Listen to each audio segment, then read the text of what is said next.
दोस्तों चलिए आज की वीडियो शुरू करते हैं। दोस्तों वीडियो शुरू करने से पहले मैं आपको एक बात बता दूं कि आपने अभी तक हमारे इस चैनल को सब्सक्राइब नहीं किया हो तो नीचे पर आपको ग्रीन बटन में सब्सक्राइब करके लिखा रहा होगा, इसके ऊपर क्लिक कर लीजिए और साइड में नोटिफिकेशन बेल भी आएगा, उसको भी क्लिक कर लें ताकि आपको मिल सके हमारे अगले वीडियो की नोटिफिकेशन सबसे पहले और आप कुछ नया नया सीख सके।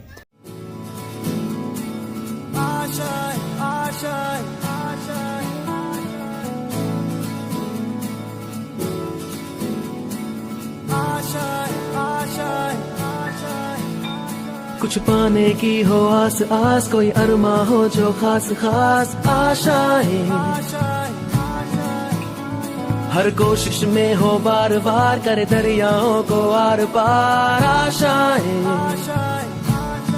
तूफानों को चीर के मंजिलों को छीन ले आशाएं, ले दिल की उम्मीदें हंसे दिल की, अब मुश्किल नहीं कुछ भी, नहीं कुछ भी, आशाएं ले दिल की। बराबर અહીંયા ઉપરનો જે ભાગ છે એ ઉત્તર ધ્રુવ છે, નીચેનો જે ભાગ છે એ દક્ષિણ ધ્રુવ છે। હવે અહીંયાથી આપણે 23.5 નો એક ખૂણો,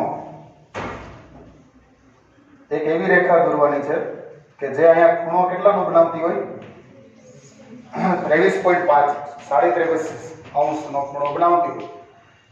એવી એક રેખા આપણે ઉપરની સાઈડ દોરીએ અને એવી જ એક સેમ રેખા આપણે ક્યાં દોરીએ છીએ, નીચેની સાઈડ, ઉત્તર ગોળાર્ધમાં અને દક્ષિણ ગોળાર્ધમાં બે જગ્યાએ આપણે આ જે ઉપરનો ખૂણો છે એ પણ કેટલો રહેવો જોઈએ, 23.5 અને નીચેનો ખૂણો છે એ પણ કેટલો રહેવો જોઈએ, 23.5। તો એવી બે રેખાઓ જે છે એ આ વર્તુળનો જે બહારનો પરિઘ છે એને સ્પર્શે એ રીતે આપણે દોરેલી છે। હવે આ રેખાને આપણે સીધે સીધી લંબાવી દઈએ તો એના કારણે આપણને જે બે લીટીઓ મળે છે એમાંથી આને આપણે 23.5 ઉત્તર અક્ષાંશ કહેશું। એને શું કહેશું આપણે, ઉત્તર અક્ષાંશ। એવી જ રીતે અહીંયા નીચે જે છે એને આપણે શું કહેશું, 23.5 દક્ષિણ અક્ષાંશ। હવે 23.5 ઉત્તર અક્ષાંશ જે છે એને આપણે સાદી ભાષામાં શું કહીએ છીએ, એને કર્કવૃત્ત કહીએ, અને 23.5 દક્ષિણ અક્ષાંશ છે એને આપણે શું કહીએ, મકરવૃત્ત કહીએ। રેડી? અને બરોબર વચ્ચે જે ભાગ આવ્યો એને આપણે શું કહીશું, વિષુવવૃત્ત। તો આવી રીતે આપણને ત્રણ અલગ અલગ પાર્ટ જે છે એ પૃથ્વીના ગોળામાં મળે છે। ઉપરની સાઈડ કર્કવૃત્ત છે, મધ્યમાં વિષુવવૃત્ત છે અને નીચેની સાઈડ મકરવૃત્ત જે છે એ આવેલો છે। હવે આપણો શબ્દ છે તો એ ઉષ્ણકટિબંધ વાળો શબ્દ આપણા માટે અગત્યનો શબ્દ શું હતો, 23.5 ઉત્તર અને 23.5 દક્ષિણ ની વચ્ચેનો જે ભાગ આવે છે, મતલબ કે આટલો પોર્શન જે છે આની અંદરનો આ આખા પોર્શનને શું કહેવામાં આવે છે, આટલા પોર્શનને શું કહેવામાં આવે છે, ઉષ્ણકટિબંધ। આ જે ભાગ છે એ ભાગને આપણે શું કહીશું, ઉષ્ણકટિબંધ। બરોબર?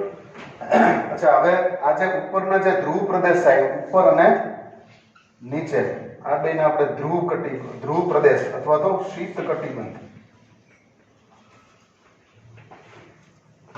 તરીકે આપણી બુકની અંદર વધારે શબ્દ ધ્રુવ પ્રદેશ વાપર્યો છે, એટલે અહીંયા આપણે શબ્દ વાપરીશું ધ્રુવ પ્રદેશ। એટલે ઉપરની તરફ કે નીચેની તરફ જે શબ્દ વાપરીશું છે ધ્રુવ પ્રદેશ। વચ્ચેનો જે ભાગ છે ઉષ્ણકટિબંધ છે।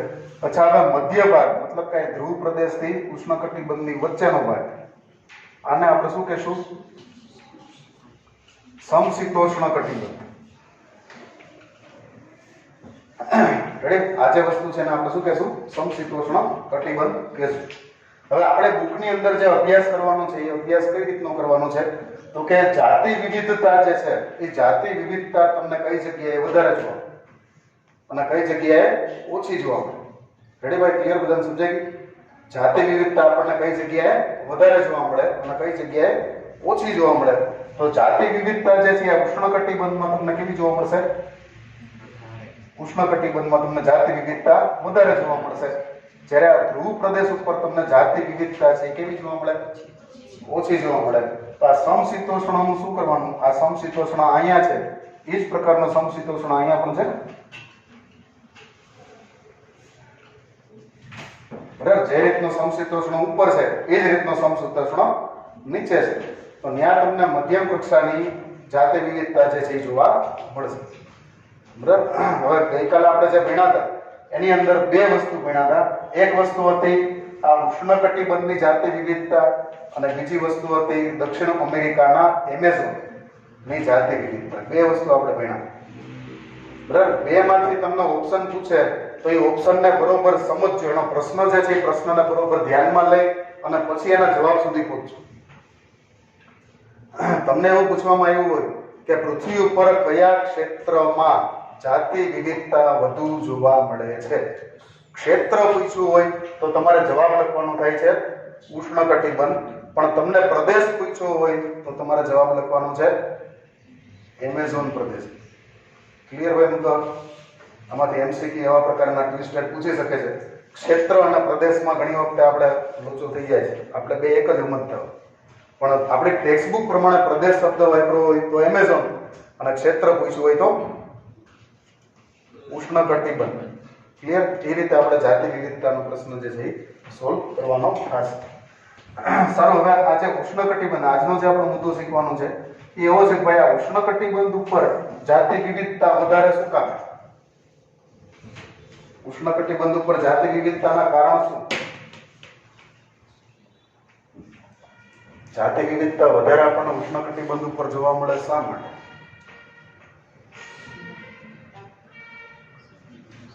એના ત્રણ કારણો બુકની અંદર કેટલા કારણો આપણને બતાવ્યા છે?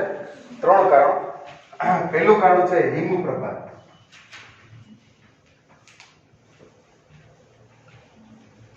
વૈજ્ઞાનિકો જે છે અથવા તો પર્યાવરણવિદો અથવા તો પરિસ્થિતિવિદો જે છે એનું એવું માનવું છે કે ઉષ્ણકટિબંધ કરતા આ સમશીતોષ્ણ કટિબંધ અને ધ્રુવ પ્રદેશ ઉપર વર્ષોથી હિમપ્રપાત જે છે એ ખૂબ થતો હશે.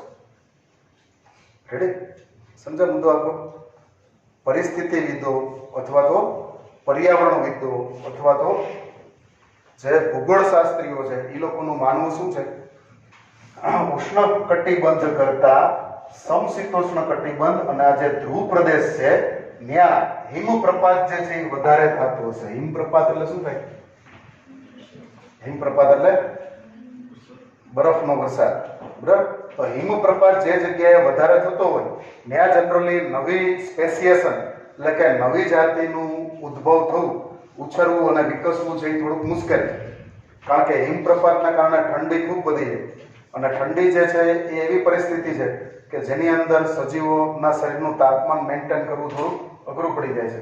એટલા માટે વર્ષોથી આ જે વિસ્તાર છે સમશીતોષ્ણ અથવા તો ધ્રુવ પ્રદેશનો વિસ્તાર જે છે એ વિસ્તારમાં અહીંયા એ જ રીતે સેમ જે વસ્તુ આપણે ઉપર વિચારીએ એ જ વસ્તુ અહીંયા નીચે પણ આપણે વિચારવાની. તો આ બે પ્રદેશની અંદર હિમપ્રપાતનું પ્રમાણ જે છે એ ભૂતકાળમાં ખૂબ જ વધારે રહ્યું છે. એટલા માટે થઈ અને ત્યાં જાતિ વિવિધતા જે છે એ ઉષ્ણકટિબંધ કરતા કેવી છે? ઓછી છે. બરાબર, જ્યારે ઉષ્ણકટિબંધની અંદર હિમપ્રપાતનું પ્રમાણ છે એ કેવું છે? ઓછું છે. એટલા માટે અહીંયા જાતિ વિવિધતા કેવી છે? વધારે છે. ટૂંકમાં હિમપ્રપાત અને જાતિ વિવિધતા જે છે એ બે એકબીજાના કેવા છે? વિરોધી.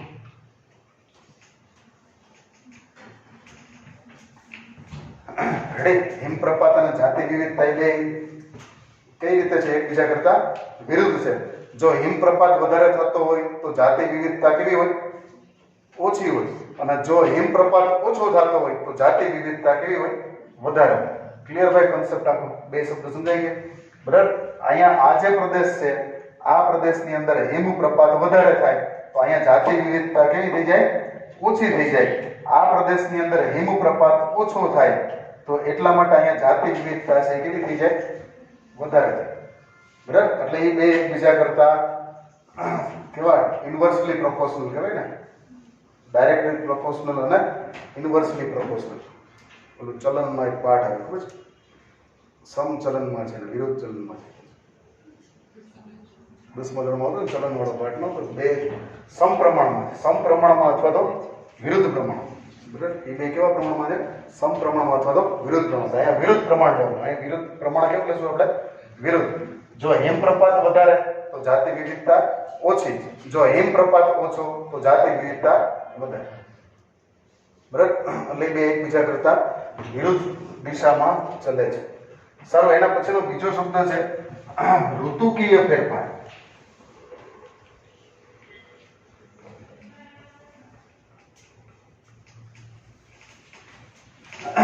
ઋતુકીય ફેરફાર, આબોહવાકીય ફેરફાર જે છે, જેને આપણે મોસમીય ફેરફારો કહીએ, એ મોસમીય ફેરફારો તમને અહીંયા સમશીતોષ્ણ અને ધ્રુવ પ્રદેશમાં વધારે જોવા મળે, જ્યારે ઉષ્ણકટિબંધમાં મોસમીય ફેરફાર જે છે એ તમને ઓછા જોવા મળે. ભાઈ, મોસમીય ફેરફાર એટલે કેવા ફેરફાર? મોસમીય ફેરફારનો અર્થ શું છે?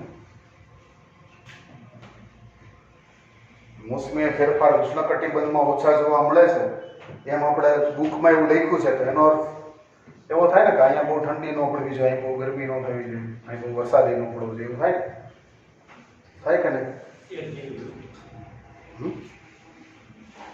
એવું થાય કે નહીં ભાઈ? સામાન્ય બુદ્ધિ આપણે વાપરીએ તો એવું થાય કે નહીં? પણ ચેરાપુંજી દુનિયાનો સૌથી વધુ વરસાદ થાય છે એ ક્યાં આવેલું છે? ઉષ્ણકટિબંધમાં જ આવેલું છે.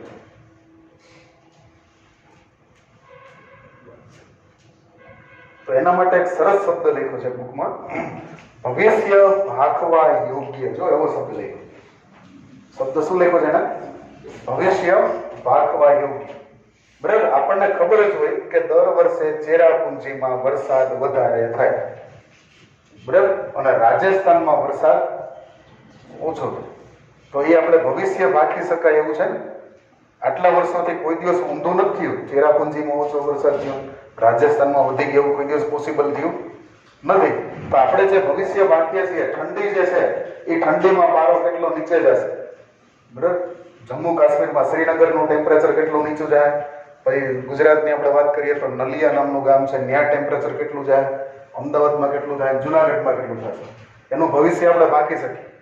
એના ઓલરેડી છેલ્લા 10 વર્ષના રેકોર્ડ આપણી પાસે હોય, અને એમાં કઈ વેરિએશન વધીને 1-2 ડિગ્રીનું આવે, એથી વધારે વેરિએશન આવે નહીં, બરાબર. ગરમી જે છે, ગરમીની આપણે વાત કરીએ તો જુનાગઢમાં કેટલી ગરમી ઉનાળામાં થશે, અમદાવાદમાં કેટલી થશે, રાજસ્થાનમાં કેટલી થશે, એ આપણને ખબર જ,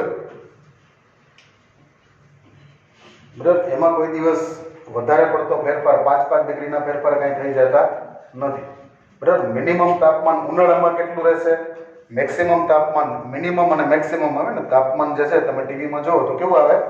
મિનિમમ તાપમાન અને મેક્સિમમ તાપમાન. તો એ ઉનાળાનું, શિયાળાનું અને ચોમાસાનું એ તમે ભવિષ્ય ભાખ્યું હોય એ પ્રમાણે જ થાય, એમાં બહુ મોટો ફેરફાર આવતો નથી. જ્યારે સમશીતોષ્ણ કે ધ્રુવ પ્રદેશમાં એમાં બહુ મોટો ફેરફાર, બરાબર. આ ઉષ્ણકટિબંધમાં જેટલા દેશો આવેલા છે એ દેશોમાં જે શહેરનું જેટલું તાપમાન આપણે ગોતી કાઢ્યું છે, છેલ્લા 10-15 વર્ષના આંકડા ઉપરથી ગોતી કાઢ્યું છે, એમાં બહુ ફેરફાર થતો નથી. જે એવરેજ સરેરાશ ટેમ્પરેચર છે એ એટલું ને એટલું રહે છે. પણ આ જે સમશીતોષ્ણ પ્રદેશ છે અથવા તો ધ્રુવ પ્રદેશ છે, ત્યાં ટેમ્પરેચર જે છે એ ટેમ્પરેચરનું કંઈ નક્કી રહેતું નથી, બરાબર. ક્યારેક શિયાળાની અંદર પણ ઊંચું તાપમાન હોય તો ક્યારેક ઉનાળામાં પણ નીચું તાપમાન, બરાબર. એટલા માટે અહીંયા ઋતુકીય ફેરફારો જે છે એ બહુ વધારે પડતા થાય છે, જ્યારે અહીંયા ઋતુકીય ફેરફારો જે છે એ ઓછા થાય, બરાબર. એટલા માટે સજીવો અનુકૂલન આ પટ્ટાની અંદર વધારે કરી શકે. 23.5 ઉત્તરથી 23.5 દક્ષિણની વચ્ચેનો જે ઉષ્ણકટિબંધ છે એમાં સજીવો જે છે એ એડજસ્ટમેન્ટ, અનુકૂલન જે છે એ બહુ સારી રીતે કરી શકે છે. એટલા માટે અહીંયા તમને જાતિ વિવિધતા વધારે જોવા મળે. એની સાપેક્ષમાં ઉપર અથવા તો નીચે જાતિ વિવિધતા છે એ તમને ઓછી જોવા મળે. એનું રીઝન નંબર 2 હતું ઋતુકીય ફેરફાર.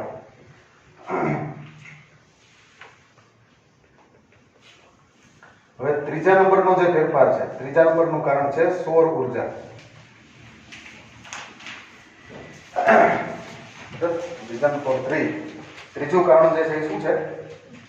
સૌર ઉર્જા, બરાબર. સૌર ઉર્જા જે છે એ સૌર ઉર્જા વચ્ચેના ભાગમાં સૌથી વધારે, કારણ કે સૂર્યના કિરણો જે છે એ ઉષ્ણકટિબંધ ઉપર સીધા પડે છે, જ્યારે ધ્રુવ પ્રદેશ ઉપર કેવા પડે છે? ત્રાંસા પડે છે. એટલા માટે જે જગ્યાએ આપણને સૌર ઉર્જા વધારે પ્રાપ્ત થતી હોય એ જગ્યાએ સૌર ઉર્જાને કારણે વનસ્પતિ જે છે એ વનસ્પતિ પણ વધારે હોય, કારણ કે પ્રકાશ વધારે મળે તો વનસ્પતિ પ્રકાશ સંશ્લેષણ વધારે કરે અને વધારે પ્રકાશ સંશ્લેષણને કારણે વનસ્પતિમાં રાસાયણિક ઉર્જાનો સંગ્રહ, શેનો સંગ્રહ? રાસાયણિક ઉર્જાનો સંગ્રહ, એટલે કે સ્ટાર્ચ રૂપે ખોરાક જે છે એ ખોરાક વધારે બનાવે અને ખોરાક વધારે બનાવે તો એ ખોરાકને ખાવા માટે થઈ અને કીટકો અને પ્રાણીઓ જે છે એની સંખ્યા પણ કેવી થશે? વધારે થશે. એટલે ઉષ્ણકટિબંધ ઉપર સૌર ઉર્જાનું પ્રમાણ જે છે એ વધારે છે, જ્યારે સમશીતોષ્ણ કે ધ્રુવ પ્રદેશ ઉપર સૌર ઉર્જાનું પ્રમાણ છે કેવું છે? ઓછું છે. એટલા માટે સમશીતોષ્ણ અને ધ્રુવ પ્રદેશ ઉપર જાતિ વિવિધતા ઓછી છે, જ્યારે ઉષ્ણકટિબંધમાં જાતિ વિવિધતા વધારે છે. રેડીભાઈ, ત્રણ મુદ્દા ક્લિયર? ત્રણેય કોન્સેપ્ટ સમજાઈ ગયા કે ત્રણેય વસ્તુ સમજાઈ ગયા કે કમ્પ્લીટલી? છેલ્લે સુધી હોય, છેલ્લે કોઈને કઈ તકલીફ હોય તો ક્લિયર છે ને મુદ્દા આખા? બરાબર. એમસીક્યુ માટે થઈને આપણે સમજવાનું છે, એટલા માટે ફરીને પાછું પૂછું છું. કાંઈ પણ પોઈન્ટ ન સમજાયો હોય તો મને કહેજો. બરાબર. છતાં આપણે બુકમાંથી પાછું એક રીડિંગ કરી લઈએ.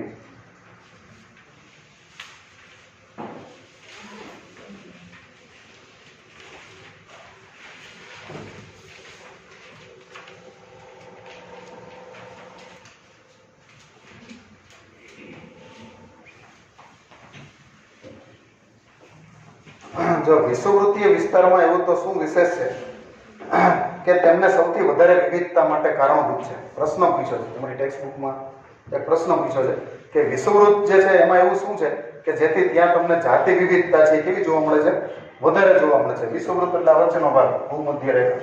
બરાબર. અહીંયા એવું શું છે કે જેના કારણે તમને જાતિ વિવિધતા વધારે જોવા મળે છે. બરાબર. પરિસ્થિતિવિદો અને ઉદ્વિકાસકીય જીવશાસ્ત્રીઓ, જો બે શબ્દ, પરિસ્થિતિવિદો અને ઉદ્વિકાસકીય જીવશાસ્ત્રી. પરિસ્થિતિવિદ એટલે શું થાય?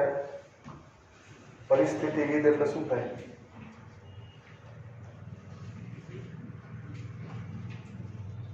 જો તમે લોકો ફિઝિક્સ ભણો છો ને, ફિઝિક્સ, એની અંદર વૈજ્ઞાનિકોના નામ આવે ને બધા, બરાબર? વિદ્યુતીય તેમાં ઓહમ આવે ને, માઇકલ ફેરાડે આવે ને, બરાબર ને, ફેરાડેઝ લો, એ બધા લોકોને શું કહેવામાં આવે? ફિઝિસિસ્ટ. એ બધાને શું કહેવામાં આવે? ફિઝિસિસ્ટ, એટલે કે ભૌતિક વિજ્ઞાની. એ કેમિસ્ટ્રીમાં જે બધા નામ ભણો છો એને શું કહેવામાં આવે? કેમિસ્ટ, એટલે કે રસાયણશાસ્ત્રી. બરાબર. જીવ વિજ્ઞાનમાં જે વૈજ્ઞાનિકોને ભણતા હોય એને આપણે શું કહીએ? જીવશાસ્ત્રી. બરાબર. તો અહીંયા પરિસ્થિતિ વિદ્યા, આપણો આજે એકમ છે, 5મો એકમ, એનું નામ શું છે? પરિસ્થિતિ વિદ્યા. તો અહીંયા જે આપણે માણસોને ભણીશું એ બધાને આપણે શું કહેશું? પરિસ્થિતિવિદ કહેશું. બરાબર. પછી ઉદ્વિકાસ, અહીંયા જે જાતિ વિવિધતા જે છે એ જાતિ વિવિધતા હકીકતમાં આપણે ઉદ્વિકાસ નામના ચેપ્ટરમાં ભણવાની. નવી જાતિ કઈ રીતે ઉદ્ભવી એના વિશેના મૂળ જે છે એ આપણને કેમાંથી મળે? ઉદ્વિકાસમાં મળે. એટલે એનો અભ્યાસ જે છે એ કોણ કરતા હોય? તો કે ઉદ્વિકાસકીય જીવશાસ્ત્રી. બરાબર. જે ઉદ્વિકાસ 7મું ચેપ્ટર છે ને, ઉદ્વિકાસ, એમાં જે માણસો આવ્યા હતા એ બધા કેવા હતા? ઉદ્વિકાસકીય જીવશાસ્ત્રીઓ હતા.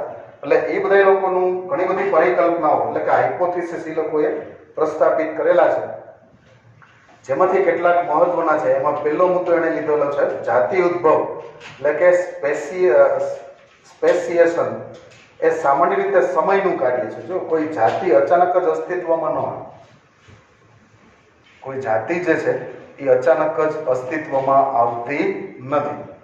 બરાબર. અચાનક જ તમને નવા પ્રકારના મચ્છર જે છે એ જોવા મળતા નથી. અચાનક જ તમને નવા પ્રકારની વનસ્પતિ જોવા મળતી નથી, કે અચાનક જ તમને નવા પ્રકારના પ્રાણી જોવા મળતા નથી. બરાબર. એ લોકો આ ધરતી ઉપર વર્ષોથી વસવાટ કરતા હતા, પણ આપણા ધ્યાનમાં અચાનક આવ્યો. નવી જાતિનું સર્જન જે છે એ લાખો વર્ષોની પ્રક્રિયા છે, અને નવી જાતિના સભ્ય જે છે એને વાતાવરણ માફક આવે તો એ પ્રદેશમાં લાંબા સમય સુધી વસવાટ કરશે. જો વાતાવરણ માફક નહીં આવે તો એ પર્યાવરણમાંથી લુપ્ત થઈ જશે, એ નાશ પામશે. Clear by concept? બરાબર. સિંગાપુરથી સકરબાગમાં 3 ચિત્તા લઈ આવ્યા હતા, યાદ છે ને?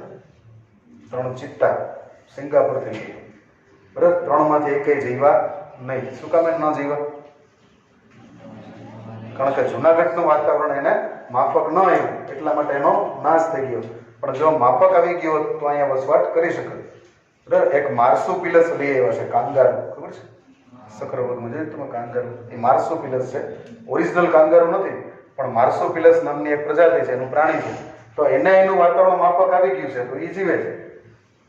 જ્યારે ચિત્તાના વાતાવરણ માફક ના આવ્યું તો એ નાશ પામ્યો. તો નવી જાતિનો જે ઉદ્ભવ છે એ ઉદ્ભવ થવો અને એનો વિકાસ થવો એટલો બધો સહેલો નથી. એના પર્યાવરણ માફક આવે તો જ એનો વિકાસ થઈ શકે છે, બાકી એનો વિકાસ થતો નથી. એટલે એટલા માટે આજે જાતિનો ઉદ્ભવ જે છે એ બહુ સમય માંગી લે એવું કાર્ય છે. સમશીતોષ્ણ કટિબંધ આદિના વિસ્તારોમાં ભૂતકાળની અંદર વારંવાર હિમપ્રપાત, સમશીતોષ્ણ પ્રદેશ એટલે અહીંથી આ પ્રદેશ અને અહીંથી આટલો પ્રદેશ એ કેવો છે? સમશીતોષ્ણ પ્રદેશ છે. ત્યાં ભૂતકાળની અંદર હિમપ્રપાત જે છે એ વધારે થતો છે. બરાબર. બરફ વરસાદ જે છે એ ખૂબ જ વધારે છે. બરાબર. તેનાથી વિપરીત ઉષ્ણકટિબંધીય અક્ષાંશ, આ જે ઉષ્ણકટિબંધ જે છે વચ્ચેનો પટ્ટો 23.5 ઉપરથી 23.5 દક્ષિણ સુધીનો, એની અંદર હિમપ્રપાતની માત્રા જે છે એ વર્ષોથી કેવી છે? ઓછી છે. સાવ ઝીરો નથી. આપણે ઝીરો એમ કહી શકતા નથી, કારણ કે કાશ્મીર જે છે એમાં બરફ વરસાદ તો થાય જ છે. બરાબર. આપણે એને ઝીરો કોઈ દિવસ કહી શકતા નથી. હિમપ્રપાત થાય છે પણ ઓછો. બરાબર. ઓની સરખામણીમાં ઓછો થાય છે. બરાબર. એટલે કે કોઈ જાતની ખલેલ વગરના રહ્યા છે. આ જ કારણે જૈવ વિવિધ્યકરણ માટે લાંબો બુદ્ધ વિકાસકીય સમય જે છે એ મળેલો છે. બરાબર. હિમપ્રપાતના કારણે જૈવ વિવિધતાનો વિકાસ બરોબર થઈ શકતો નથી. પણ ઉષ્ણકટિબંધ ઉપર હિમપ્રપાત જે છે એ ખૂબ જ ઓછો અથવા તો સાવ નથી થયેલો.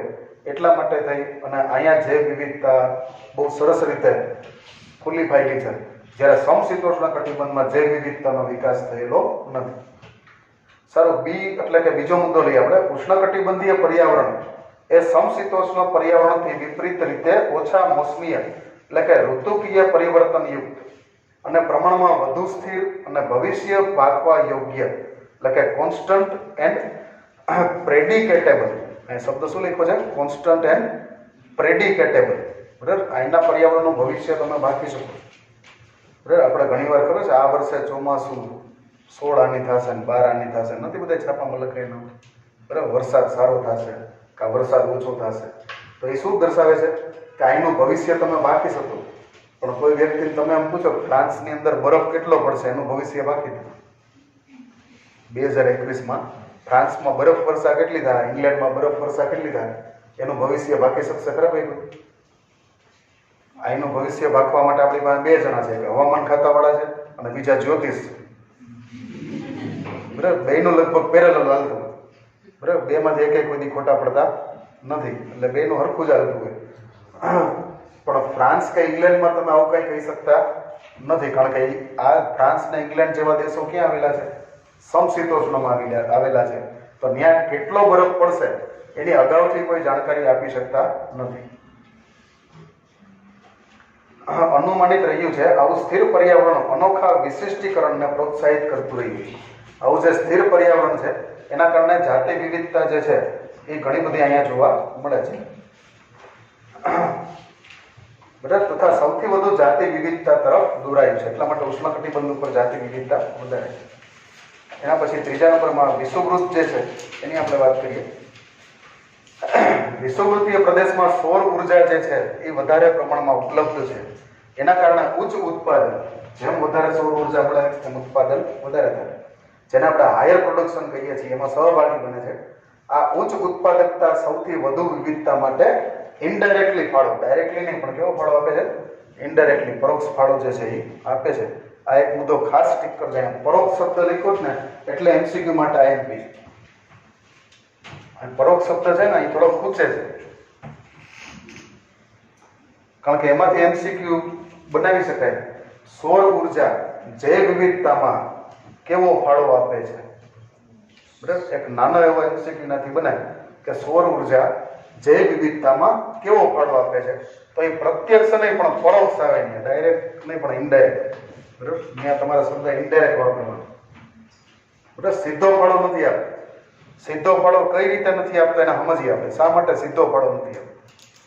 જો સૂર્યપ્રકાશને કારણે વનસ્પતિ નો વિકાસ થાય, વનસ્પતિ ઉગે, બરાબર, તૃણ પ્રદેશ હોય ત્યાં ઘાસ વધારે ઉગે, પછી જંગલની અંદર વૃક્ષો વધારે ઉગે, એમાં પર્ણ વધારે આવે, એ બધી વાત સાચી છે, પણ એવું જરૂરી નથી કે વધારે ખોરાક હોય તો જાતિ વિવિધતા વધારે. જાતિ વિવિધતા એટલે પ્રાણીઓની સંખ્યા નહીં. એક જંગલમાં દાખલા તરીકે આ વર્ષે ઘાસચારો સારો ઉગ્યો છે એટલે હરણના ટોળે ટોળા જોવા મળે છે, તો એને મહેરબાની કરીને જાતિ વિવિધતા ગણવાની નથી. એ હરણની સંખ્યા વધારે છે. સમજાયું? એ શું બતાવે છે? હરણની સંખ્યા વધારે બતાવે છે. પણ એ હરણની અંદર જે પ્રકાર આવે, હરણ એક કુળનું નામ છે. હરણ જે છે એ શું છે? એક કુળ છે. જેમ બિલાડી એક કુળ છે, કૂતરો એક કુળ છે, એમ હરણ પણ શું છે? કુળ છે.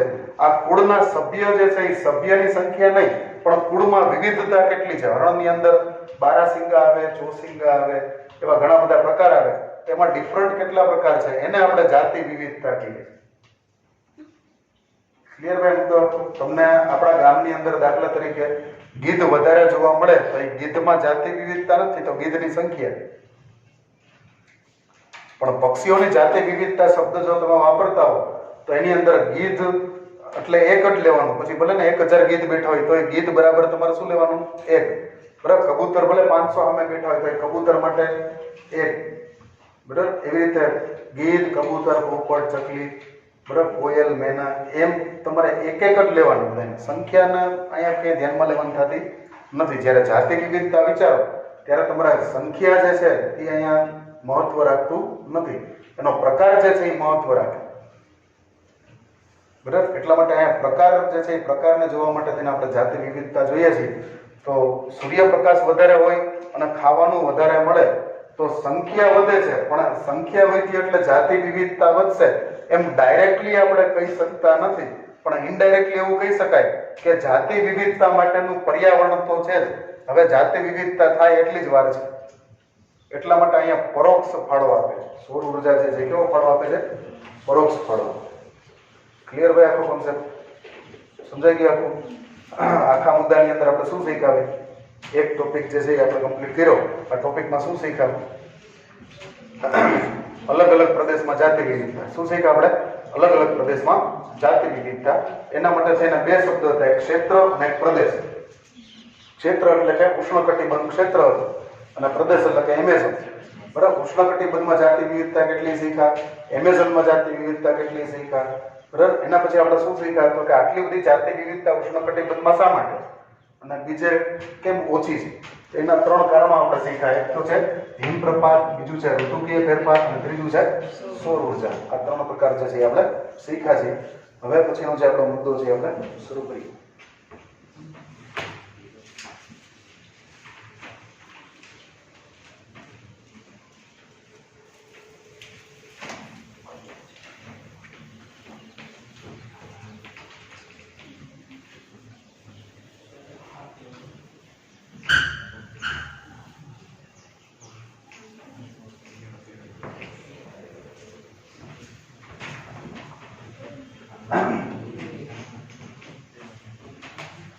આંકડા શાસ્ત્ર નામનો એક ગણિતનો એક ભાગ આવે છે. આંકડા શાસ્ત્ર 10મા ધોરણમાં હતું ને આંકડા શાસ્ત્ર. આંકડા શાસ્ત્ર ની અંદર શું કરવાનું હોય? આંકડા શાસ્ત્રમાં આંકડાકીય માહિતી આપી હોય ને એના ઉપરથી કોઈ તારણ જે છે એ તારણ આપણે જનરલી કાઢતા.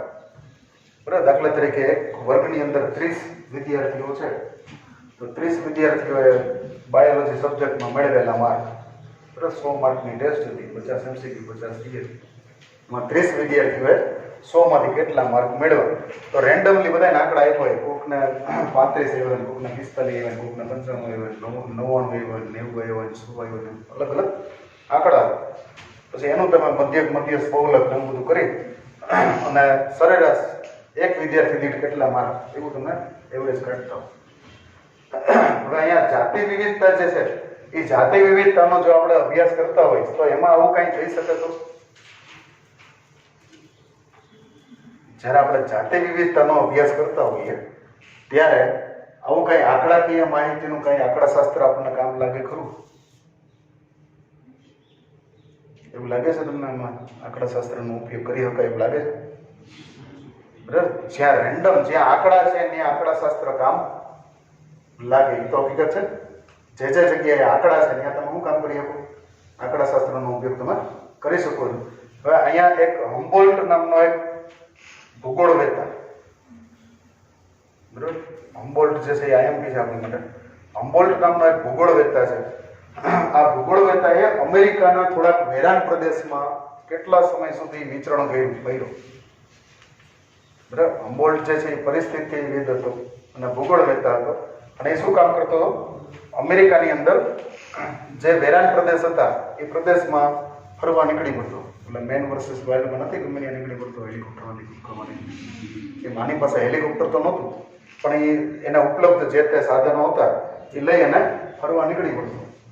અને એનો ટાર્ગેટ જે છે એ ટાર્ગેટ માત્ર એક જ હતો, જાતિ વિવિધતાની શોધ કરવી. બરાબર, હમ્બોલ્ટ જે છે એનો એક જ ટાર્ગેટ. શું ટાર્ગેટ? જાતિ વિવિધતાની શોધ કરવી. આપણે જેમ જેમ પ્રદેશમાં આગળ જતા જાય એમ આપણને કેટલા વિવિધ જાતિઓ જોવા મળે છે.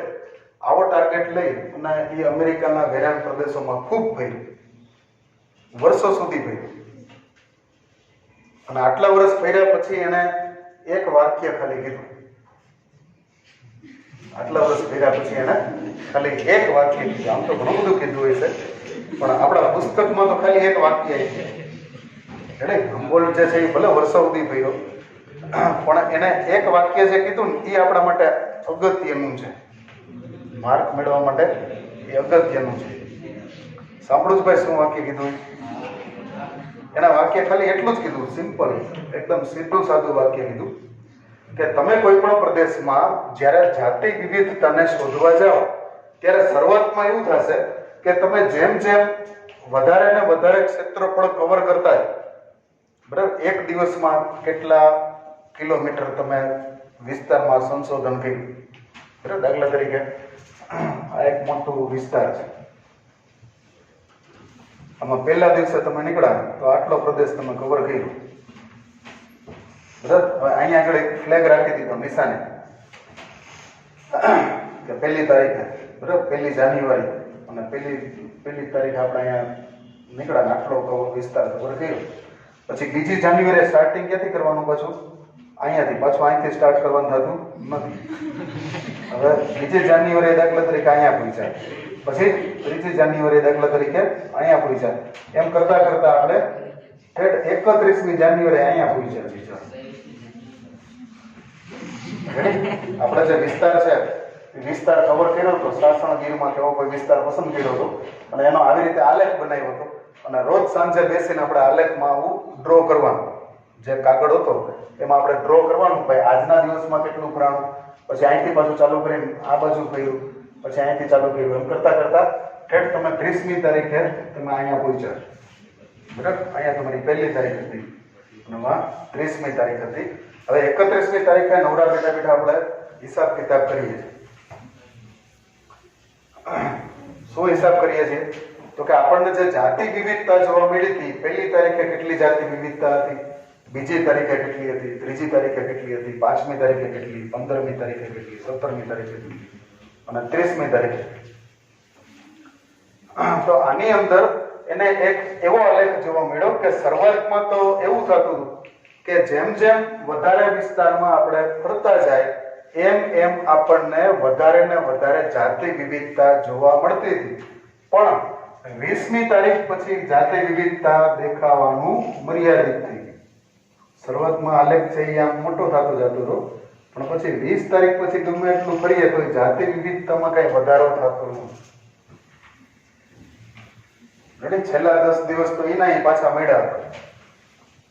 બરાબર, શરૂઆતમાં 1 થી 20 તારીખ સુધીમાં આપણને નવું કંઈક મળે જતું હતું અને ગઈકાલે જેટલી જાતિ વિવિધતા ગોઈતી હોય એના કરતા આજે વધારે. બરાબર, તો એવું નવું આપણને મળતું હતું. પણ પછી એક 20 તારીખથી 30 તારીખનો 10 દિવસનો ગ્રાફ છે કેવો થઈ ગયો? સીધો થઈ ગયો. મતલબ કે કઈ નવીન મળ્યું નહીં. પછી એમને સીધું જેવી રીતે જુનાગઢ બસ સ્ટેન્ડમાં બસ પડી હોય અને સવારે 10 વાગ્યાથી લઈને 12 વાગ્યા સુધી એનું અવલોકન કરીએ તો અહીંયા દાખલા તરીકે જુનાગઢથી 5 કિલોમીટર દૂર છે, આમ સીધો આલેખ થઈ ગયો. તો આ બસ છે એ 10 થી 12 વાગ્યા સુધી અહીંયા પડી જ કહેવાય, અહીંયા હેલિયમ કહેવાય નહીં. તો એવી રીતે અહીંયા સુધી આ જે આલેખ છે એ આલેખ તમને વધારો બતાવતો હતો, પણ અહીંયા આગળથી પછી આ આલેખ છે એ કેવો થઈ ગયો છે? સીધો થઈ ગયો. પછી તમને કોઈ નવી જાતિ વિવિધતા જોવા મળતી નથી. બરાબર. હવે હમ્બોલ્ટનું વાક્ય જે છે એ વાક્ય શું છે કે તમે કોઈ નવા ક્ષેત્રમાં જાતિ વિવિધતા શોધવા નીકળો છો તો શરૂઆતમાં તમને જેમ તમે ક્ષેત્રનો વિસ્તાર વધારો એમ જાતિ વિવિધતા વધે. રેડી? શબ્દ યાદ રાખવાના છે. જેમ તમે ક્ષેત્ર વિસ્તાર, શબ્દ જે છે એ બરોબર યાદ રાખજો. જેમ ક્ષેત્ર વિસ્તાર વધારશો એમ તમને શું થશે? જાતિ વિવિધતા જે છે એ વધશે, પણ એક મર્યાદા સુધી. અહીંયા શું આવી જાય છે? અહીંયા મર્યાદા સુધી. પછી આમાં કઈ વધારો નહીં થાય, પછી નવી જાતિ વિવિધતા તમને જોવા મળશે નહીં, કારણ કે એની લિમિટ આવી. બરાબર. તમે સકરબાગ ફરવા જાઓ, તમે જેમ જેમ આગળ જાઓ એમ નવા નવા પાંજરા આવતા જાય, પણ પછી આવું છેલ્લું પાંજરું ગોતી લ્યો, પછી શું થઈ ગયું? હવે કઈ છે કે નહીં ખતમ. બરાબર. જેટલું હતું એ બધું ફરી લીધું, હવે કઈ નવું જોવા મળતું નથી. હમ્બોલ્ટ જે છે, હમ્બોલ્ટનું કેવું એવું થતું કે કોઈ નવા ક્ષેત્રની મુલાકાતે, બરાબર, સકરબાગ તો બહુ બનાવેલું ક્ષેત્ર છે, કૃત્રિમ છે, માનવ નિર્મિત છે, પણ આપણે કુદરતી કોઈ વિસ્તાર લઈએ અને એ વિસ્તારમાં આપણે સ્પેશિએશન એટલે કે જાતિ વિવિધતા જોવા જઈએ તો જેમ તમે વિસ્તાર વધારો, અહીંયા નીચે જે છે એ વિસ્તાર છે, નીચે આલેખમાં નીચે આ બતાવેલ છે એ શું છે? વિસ્તાર છે. અને અહીંયા જાતિ સમૃદ્ધિ, અહીંયા શું છે?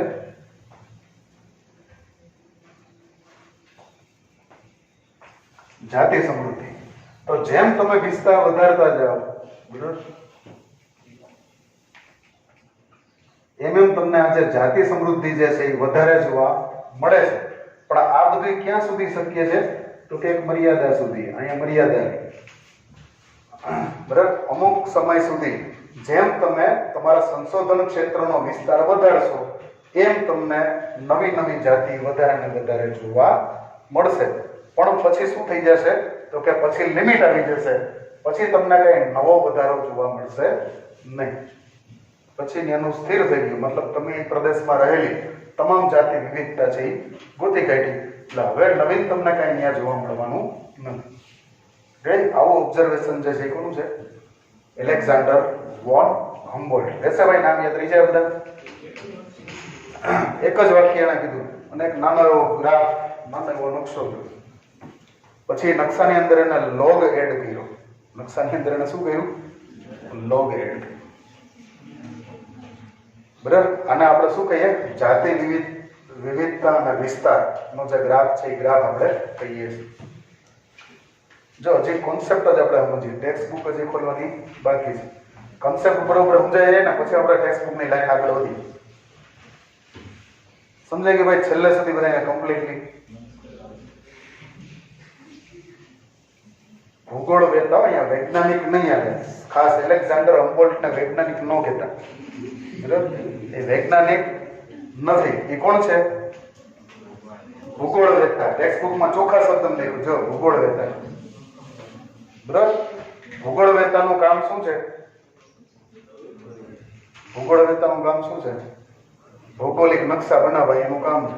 બીજું શું? ભૂગોળ વેતાનું કામ શું છે? ભૌગોલિક નકશા બનાવવા અને એમાં નવી નવી શોધ કરવી. કોનું કામ છે? ભૂગોળનું કામ. ભૂગોળ તમને નથી શીખ્યા? 10મા ધોરણમાં ભૂગોળ આવતું. ઘઉં ઉત્પાદન કરતો પ્રદેશ, ચણા ઉત્પાદન કરતો પ્રદેશ, એલ્યુમિનિયમ ઉત્પાદન કરતો. એના માટે ઓલા સિમ્બોલાઇઝ બધા પ્લસના અને એવા બધા સિમ્બોલ કરતા. તો એવા પ્રકારનો હમ્બોલ્ટ જે છે એ ભૂગોળ વેતા છે. અને એ શું કરતો હતો? એ જરાક બાયોલોજી ટાઈપનો ભૂગોળ વેતા. એને જાતિ વિવિધતામાં રસ પડ્યો, બરાબર. કે ફલાણા વિસ્તારમાં આપણે જાય તો ત્યાં પક્ષીઓ માટે પ્લસ ચિહ્ન રાખે, કીટકો માટે કંઈક જુદું ચિહ્ન રાખે, પછી સસ્તન વર્ગ માટે કંઈક જુદું ચિહ્ન રાખે, સરીસૃપ માટે કંઈક જુદું ચિહ્ન રાખે, બરાબર. વિહંગ માટે જુદું ચિહ્ન. એટલે આવી રીતે દરેક અલગ અલગ વર્ગ જે હતા એના માટે તેની અલગ અલગ ચિહ્ન રાખતો અને એમાં એને જે વિવિધતા જોવા મળતી હતી એનો એ રેકોર્ડ રાખતો, એની નોંધ કરતો, બરાબર. આવી નોંધ એને અમેરિકાના વિરાન પ્રદેશમાં ઘણા વર્ષ સુધી કરી અને આ નોંધ પછી એ ફાઇનલ ડિસિઝન એનું એવું આવ્યું કે જેમ જેમ તમે ક્ષેત્ર વિસ્તારમાં આગળ વધો છો તેમ તેમ તમને જાતિ વિવિધતા વધારે ને વધારે જોવા મળે છે. અહીંયા અલ્પ વિરામ પછી પાછું પણ અમુક મર્યાદા સુધી. ક્લિયર ભાઈ? મુદ્દો થઈ ગયો? મુદ્દો ક્લિયર? બરાબર. જેમ જેમ તમે અંદર જાઓ એમ તમને જાતિ વિવિધતા વધારે ને વધારે જોવા મળે. પછી એને શું મૂક્યું? મેં એડ શું કર્યું કે અમુક મર્યાદા સુધી. અમુક મર્યાદા પછી જાતિ વિવિધતામાં કાંઈ વધારો થતો નથી. આવું એકદમ શોર્ટ એન્ડ સ્વીટ વસ્તુ એલેક્ઝાન્ડર વોન હેમ્બોલ્ટે સમજાવેલી છે. તો આમાંથી કાંઈ એમસીક્યુ પૂછે તો આવડી જાય કે ન આવડી જાય? હે, આમાંથી એમસીક્યુ પૂછે તો આવડે કે ના આવડે? હું જેટલું બોલ્યો એમાંથી કઈ એમસીક્યુ પૂછે તો આવડે કે ના આવડે? આવડી જાય ને? હજી અવાજ બધાનો ડાઉન છે, કઈ કન્ફ્યુઝનમાં છે. છેલ્લે સુધી ભાઈ ક્લિયર? હે, એલેક્ઝાન્ડર વોન હમ્બોલ્ટ કોણ હતો? રેડી? એને વિજ્ઞાન અરે કઈ લેવા દેવા નહોતું. બરોબર. એ તો ખાલી હું પરિસ્થિતિ છે અને ભૌગોલિક શું છે એનો જ ખાલી અભ્યાસ કરતો હતો, બીજી કાંઈ એને માથાકૂટ કરવાની નહોતી. થોડું ઘણું ક્યાંક વળી છઠ્ઠો હાથમાં પડી ગયું છે તો સરીસૃપ એને ખબર આપણે ખબર ને વર્ગ આવે ને સરીસૃપ ને વિહગ ને વર્ગ આવે એનું થોડુંક નોલેજ એને હશે તો એ નોલેજ પ્રમાણે સંશોધન જે છે એ સંશોધન એનું કરતું. ક્લિયર? વાક્ય ખાલી એને એક જ કીધું કે જેમ જેમ તમે ક્ષેત્ર વિસ્તાર વધારો, આ એરિયા જે છે એ જેમ તમે વધારો એમ તમને જાતિ સમૃદ્ધિ છે એ વધારે ને વધારે જોવા મળે. પણ અહીંયા પહોંચી ગયા પછી સ્ટોપ. પછી વધારે વિવિધતા જોવા મળતી નથી. તો આ જે છે એની શું છે? મર્યાદા છે. આ એક શખ્સ છે, બરાબર. એક શખ્સ ઉપર હંમેશા કઈ રાશિ મૂકવામાં આવે? ડિપેન્ડેબલ કે ઇન્ડિપેન્ડન્ટ? સ્વતંત્ર રાશિ છે ને. આલેખ દોરતી વખતે બે પ્રકારની રાશિઓનો ઉપયોગ થાય. એક રાશિ જે છે એ સ્વતંત્ર અને બીજી રાશિ જે છે એ આધારિત. એક શખ્સ ઉપર કઈ રાશિ મૂકવામાં આવે? સ્વતંત્ર રાશિ. વિસ્તાર જે છે એ વિસ્તાર એની મેળે વસે છે, એમાં કઈ આપણે વધારો ઘટાડો કરવો પડતો નથી. સમય છે, વિસ્તાર છે, એ બધા કેવા આવે? સ્વતંત્ર, એટલે કે એક શખ્સ ઉપર આવે. અને જાતિ સમૃદ્ધિ જે છે એનું કઈ નક્કી હોતું નથી, તો એ વેરિયેબલ છે. એટલા માટે એને આપણે કેના ઉપર મૂકીએ? વાય અક્ષ ઉપર મૂકીએ. આ જે અક્ષ છે કયો અક્ષ છે? વાય અક્ષ છે. અને નીચેનો જે કયો અક્ષ છે? એક્સ અક્ષ. બરાબર. એટલે ક્ષેત્ર વિસ્તાર તમે પછી ગમે એટલો વધારો, તમે અહીંયા સુધી પહોંચી ગયા પછી તમે આગળ ગમે એટલો અભ્યાસ કરશો તમને નવીન કઈ જાતિ વિવિધતા દેખાતી નથી. એના એ પ્રાણીઓ બધા પાછા તમને મળે છે સામે. નવું કઈ તમે એમાં ગોતી શકતા નથી. ઠીક? આવું એલેક્ઝાન્ડર વોન હેમ્બોલ્ટે કીધેલું છે. ચલો હવે આપણે ટેક્સ્ટ બુક ખોલીએ.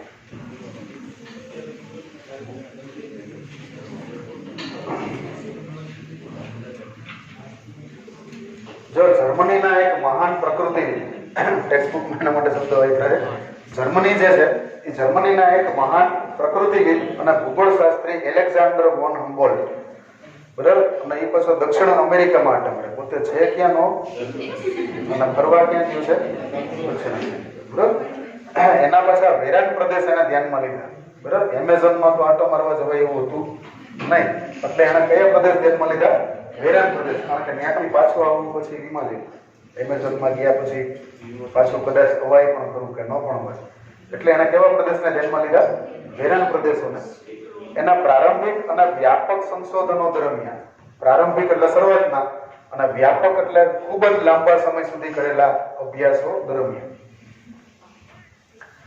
એણે એવું અવલોકન કરેલું હતું કે શોધખોળ વિસ્તારમાં વધારો કરવા સાથે કોઈ પ્રદેશની જાતિ સમૃદ્ધિમાં વધારો થાય છે.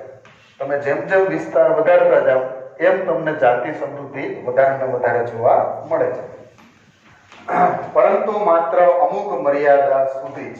બરાબર. આ ખાસ હાઇલાઇટ છે.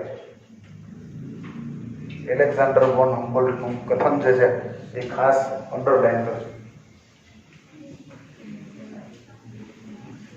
બરાબર. હકીકતમાં વર્ગકો એટલે કે આવૃત બીજધારી વનસ્પતિ છે, પક્ષી છે. પછી ચામાચીડિયાને શું ગણવાનું? પક્ષી ગણવાનું, સસ્તન ગણવાનું? બરાબર. એના પાંખડી છે અને કાન પણ છે. બરાબર. કાન પણ છે એના પાકે છે. જનરલી કાન એટલે પિન્ના. બરાબર. બાહ્યકરણ જે છે એ સસ્તન વર્ગની નિશાની છે અને પાંખ જે છે એ વિહંગ વર્ગની નિશાની છે. તો ચામાચીડિયાની બે વસ્તુ છે. તો એ વચ્ચેની જોડતી કડી થઈ ને, સસ્તન વર્ગ અને વિહંગ વર્ગને જોડતી કડી થઈ. તો ચામાચીડિયા છે પછી મીઠા જળની માછલીઓ, મીઠા પાણીની માછલીઓ છે એનો એને અભ્યાસ કરેલો. રેડી. એના કેટલા વર્ગકનો અભ્યાસ કર્યો હતો? હમ્બોલ્ટે કેટલા વર્ગકનો અભ્યાસ કર્યો હતો? પહેલો નંબર આવૃત બીજધારી વનસ્પતિ, બીજો નંબર પક્ષી, ત્રીજું ચામાચીડિયા, ચોથું મીઠા જળની માછલી. બરાબર. હવે એનો એને અભ્યાસ કર્યો હતો. એમાં એને વ્યાપક વિવિધતા અને જાતિ સમૃદ્ધિ અને વિસ્તારનો સંબંધ એક લંબચોરસ અતિવલય, અહીં મુદ્દો ઠીક કરજો, લંબચોરસ અતિવલય જેને રેક્ટેન્ગ્યુલર હાઇપરબોલા તરીકે ઓળખવામાં આવે છે. રેક્ટેન્ગ્યુલર હાઇપરબોલા ફિઝિક્સમાં છે ને, ફિઝિક્સમાં આઈ થિંક 11મા ધોરણમાં તમને આલેખ વિશેની માહિતી એવી, આલેખના પ્રકાર, પરવલય, અતિવલય એવા આલેખના પ્રકાર. બરાબર. 11મા ધોરણમાં ફિઝિક્સની અંદર એની માહિતી આવે. આ જે આલેખ છે આ આલેખને આપણે શું કહેશું? લંબચોરસ અતિવલય આલેખ. આ જે આલેખ બન્યો છે એ આલેખને આપણે કેવો કહેવાનું છે? લંબચોરસ અતિવલય આલેખ કહેવાનો. ક્લિયર ભાઈ? રહી જશે. હમ્બોલ્ટનો જે આલેખ છે એ કેવો છે? લંબચોરસ અતિવલય, જેને રેક્ટેન્ગ્યુલર, રેક્ટેંગલ એટલે લંબચોરસ, બરાબર. સ્ક્વેર પછી રેક્ટેંગલ, તો રેક્ટેન્ગ્યુલર હાઇપરબોલા એટલે કે લંબચોરસ અતિવલય વળાંક જે છે એમાં જોવા મળે છે. હવે એની અંદર પછી લોગેરિધમનો આપણે ઉપયોગ કરીએ તો લઘુગણક માપ ઉપર આ સંબંધ જે છે એ સંબંધ માટેનું એક સમીકરણ જે છે એ સમીકરણ એને આપેલું છે. S = C a ની z ઘાત.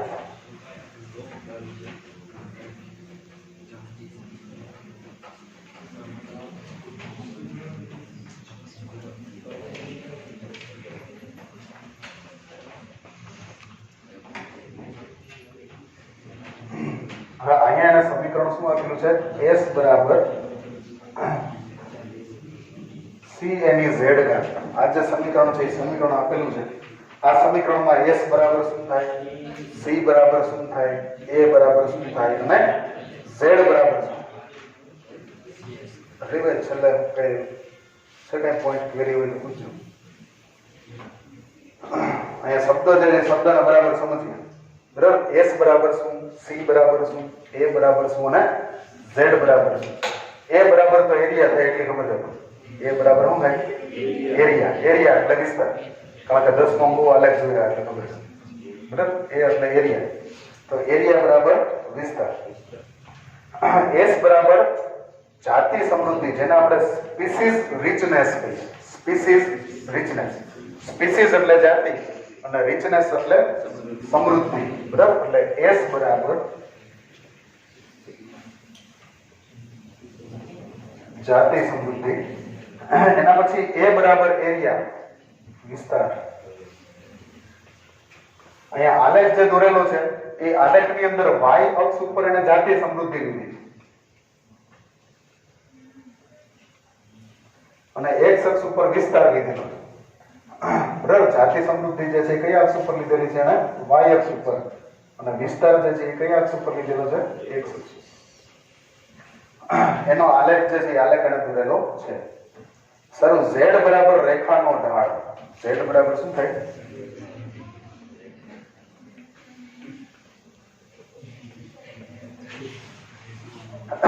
હવે જો અહીંયા છે ને બાજુમાં ગુજરાતીમાં લખ્યું છે સમાશ્રયણ ગુણાંક લખેલું છે. બરોબર.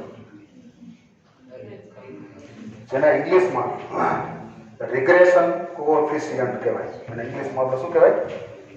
Regression coefficient. લખ્યું ને ભાઈ ઇંગ્લિશમાં શું લખ્યું છે એમાં?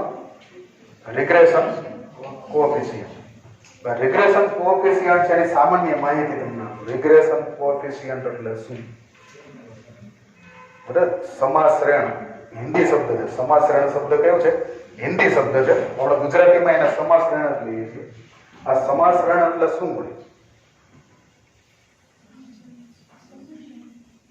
તો એનું એકદમ સાદું, એકદમ સિમ્પલ એનું સ્વરૂપ એવું છે કે તમને x ની કિંમત ખબર હોય ને તો y ની કિંમત એના ઉપરથી કાઢી શકાય. બરાબર, x બરાબર જો તમે જાણતા હો તો y બરાબર તમને ખબર પડી જાય. એવા નાના નાના દાખલા યાદ છે ભાઈ? નાના નાના દાખલા હજી ફિઝિક્સમાં હાલની તક આવે છે. x ની કિંમત આપણને ખબર હોય તો y ની કિંમત જે છે એ આપણે જાણી શકીએ. એને સમાશ્રયણ કહેવામાં આવે. હકીકતે આ મુદ્દો બાયોલોજીનો છે જ નહીં. આ મુદ્દો ખરેખર કેનો છે? મેથેમેટિક્સનો છે, પણ છતાંય બાયોલોજીમાં આવે છે. દાખલા તરીકે x ની આપણને ખબર હોય તો y નો અંદાજ આપણે કાઢી શકીએ. એને સમાશ્રયણ કહીએ. કોઈ કંપની જે છે એ કંપની દાખલા તરીકે x જેટલી જાહેરાત કરે છે. શું કરે છે? જાહેરાત. તો y જેટલું શું થાય છે? વેચાણ થાય છે. બરાબર, તો આનો મતલબ એવો થયો કે જો જાહેરાત વધારે કરે તો વેચાણ વધારે થાય અને જાહેરાત ઓછી કરે તો વેચાણ ઓછું. ક્લિયર ભાઈ? એટલે તમે એકને ધ્યાનમાં લ્યો તો બીજાની ઓટોમેટિક તમને ખબર પડી જાય. એને આપણે સમાશ્રયણ કહીશું. ક્લિયર ભાઈ? તો બરાબર, 12મા ધોરણમાં મહેનત વધારે કરીએ તો માર્ક વધારે આવે. ઓછા વાળા કેમ? આપણે મહેનત વધારે કરીએ તો માર્ક વધારે આવે. એટલે x બરાબર મહેનત આપણા હાથમાં છે. x બરાબર શું છે? મહેનત આપણા હાથમાં. ક્લિયર મુદ્દો? કોઈ કંપનીની પ્રોડક્ટ વેચતી હોય, દાખલા તરીકે માર્કર બનાવતી કંપની માર્કર વેચતી હોય તો જાહેરાત એના હાથમાં છે.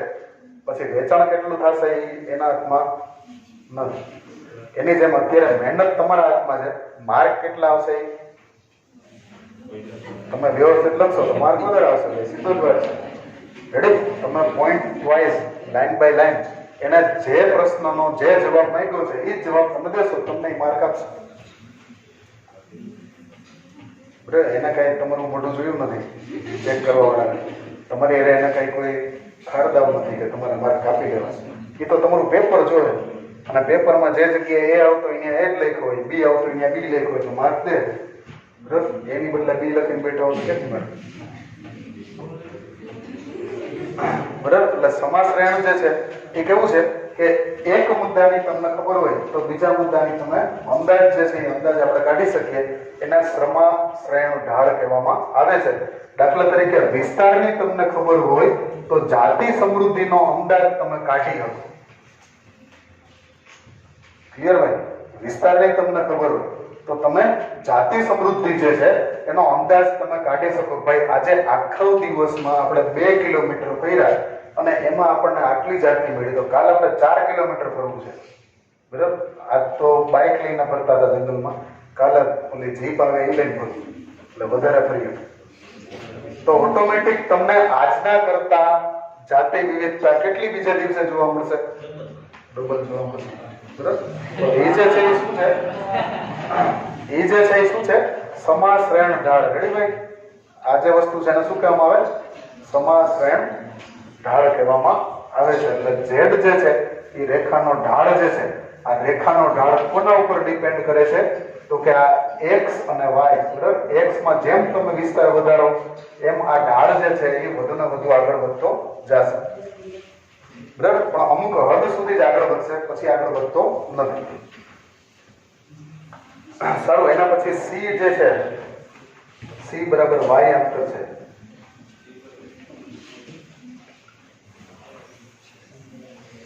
બરાબર, y અંતર છે એટલે કે y ની હેઠળ ઘેરાતો પ્રદેશ. એટલે દાખલા બધા એને યાદ છે ને, આલેખના દાખલા. આનું ક્ષેત્રફળ ખબર હોય ને તો કંઈક આપણને ખબર પડી જાય.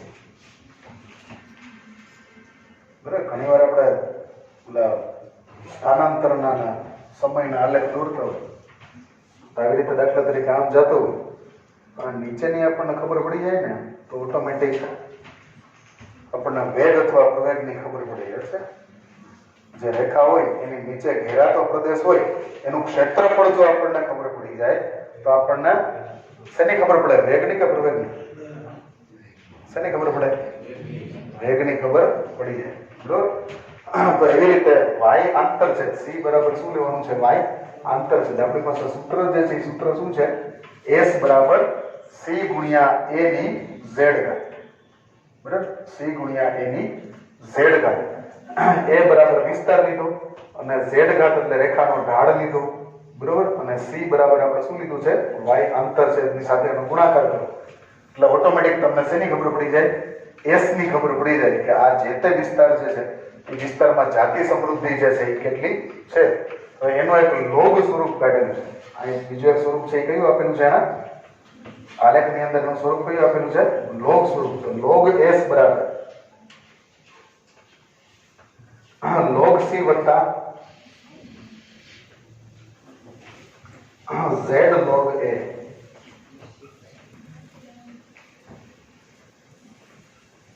આ જે સૂત્ર છે યાર, આનું કેવું રૂપ છે, લોગેરિધમ વાળું એનું સાદું રૂપ જે છે એ સાદું રૂપ અહીંયા આપેલું છે. ક્લિયર ભાઈ? આ કોન્સેપ્ટ આપણો સમજાઈ ગયો? અંબલ વાળા મુદ્દો સમજાઈ ગયો? બરોબર સમજાય કે ભાઈ અંબલ વાળા મુદ્દો હજી બરોબર આ એવું આવતું નથી, છેલ્લા બધું કન્ફ્યુઝન લાગે. અંબલ નો સમજાણો હોય ને એ હાથ ઊંચો કરી દો, ખાલી નો સમજાણો હોય, સમજાણો એને કઈ હાથ ઊંચો કરવાની જરૂર નથી. જે લોકોને એમ થતું હોય કે અંબોલ કોણ છે, શું છે, એવા કોઈ હોય ભાઈ, જો હું તમને હંમેશા કહેતો આવું છું કે મારા લેક્ચરમાં છે ને કોઈ શરમાવું નહીં, ન સમજાય પૂછી લો એટલે તાત્કાલિક ઉપાય, બીજું કઈ નહીં. બરાબર, 11મા ધોરણમાં હું તમને વારંવાર કહેતો હતો કે મારા લેક્ચરમાં તમને ન સમજાય તો શાંતિથી હાથ ઊંચો કરી દેવો અને જ્યાંથી ન સમજાણો હોય ત્યાંથી મને પૂછી લો એટલે ખબર તો પડે ભાઈ અહીંયા નથી સમજાણું, ઓલું પછી ટેસ્ટ લઈને પછી ન આવડે, એનો કોઈ મતલબ નથી, બધું મિનિંગલેસ વસ્તુ. ક્લિયર ભાઈ? આખો હમ્બોલ્ટનો મુદ્દો ક્લિયર? હમ્બોલ્ટ કોણ હતો? પરિસ્થિતિવિદ અને ભૂગોળ શાસ્ત્રી, બરાબર. એના શું કર્યું હતું? પોતે હતો ક્યાંનો? ફરવા ક્યાં ગયો? એના કયા પ્રદેશમાં ગયો? હેરાન. ત્યાં જઈને એને શું અભ્યાસ કર્યો? જાતિ સમૃદ્ધિ. કેનો અભ્યાસ કર્યો એને? જાતિ સમૃદ્ધિ. અને જાતિ સમૃદ્ધિનો અભ્યાસ કરીને શું કીધું કે જેમ તમે વિસ્તાર વધારતા જાઓ એમ જાતિ સમૃદ્ધિ વધતી જાય, પણ અમુક મર્યાદા છે. હવે આ વાક્યને એને આલેખ દ્વારા રજૂ કર્યું. આ વાક્ય જે છે એને આલેખ દ્વારા રજૂ કર્યું. તો આલેખ જે છે એ આલેખ એને કેવો મળ્યો? લંબચોરસ અતિ. બરાબર, આ લંબચોરસ અતિ વલય આલેખ આપ્યા પછી એને શાંતિ ન થાય તો એના સૂત્ર બને. પછી એના સૂત્ર બનાવ્યું. કયું સૂત્ર બનાવ્યું એને? S બરાબર CADZ. બરાબર, હવે સૂત્ર બનાવ્યું હોય તો સૂત્ર પ્રમાણે નામ આપી દેવા પડે ને. S બરાબર હું નહીં બધા નામ દેવા પડે. તો S બરાબર એના શું કીધું? જાતિ સમૃદ્ધિ એટલે કે સ્પીસીઝ રિચનેસ. બરાબર, પછી A બરાબર શું છે? એરિયા એટલે કે વિસ્તાર. Z બરાબર શું છે? તો કે જે આલેખની જે રેખા બને છે એ રેખાનો ઢાળ. અને C બરાબર શું છે? તો કે y અંતર છે એટલે કે આલેખની નીચે ઘેરાતો પ્રદેશ. હજી એનાથી હજી કંઈક સંશોધન કરીએ તો લોગેરિધમમાં ગયો તો ક્યાં જતો રહ્યો? લોગેરિધમમાં. અને એ લોગેરિધમ પ્રમાણે આ રેખાને આમ સીધી બનાવી અને આ સૂત્ર જે છે સૂત્ર એને આપેલું છે. ચાલો આપણે